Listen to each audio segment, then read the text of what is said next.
Our next game here is Zippy Race, a port of Irem's 1983 arcade game. This is actually the first Irem release for the Famicom. This game was also known as Moto Race USA or Traverse USA.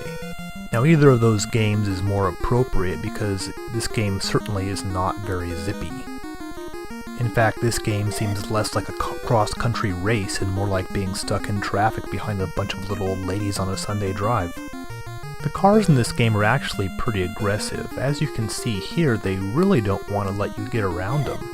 What this means is when you need to pass a car, you'll have to slow down and sort of very carefully make your way around them to avoid getting hit. Now on the right-hand side of the screen there, you'll see a fuel gauge. Your fuel supply is constantly decreasing, but of course there are occasionally extra fuel pickups you can get. Unfortunately, they're pretty far and few between, and they're placed in such a way that if you don't know where one is, you'll probably miss it by driving right by.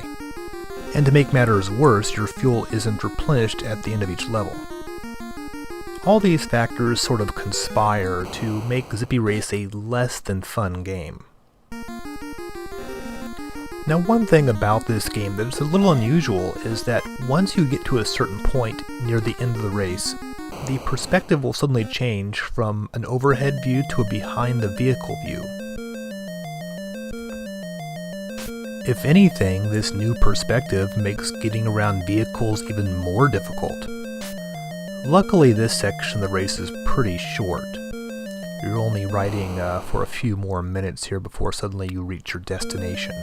In this case, we're driving from Los Angeles to Las Vegas. The next round will have you racing towards Houston. The objective, of course, is to drive all the way across the entire country. It's actually a bit of a shame. I mean, the idea of a cross-country race on motorcycles is actually pretty interesting. I mean, this game is, the whole concept sounds a bit more fun than the other racing games released on the Famicom at this point. It's really too bad this wasn't better realized. Now, as I mentioned, this is the first game published by Irem for the Famicom. They did the arcade version of Kung Fu, but Nintendo actually released that title themselves. Irem originally stood for International Rental Electronic Machines. Sometime in the late 70s, they decided to start making arcade games. Most of their early games were sort of, typical product of the era. Space Invaders ripoffs, that sort of thing. Probably their first really good, successful game was Kung Fu, or Spartan X, it was known in Japan. It came out in 1984. Irem eventually sort of specialized in shooters and beat-em-ups. Probably the most well-known series by Irem is R-Type, starting with the 1987 arcade game of that name.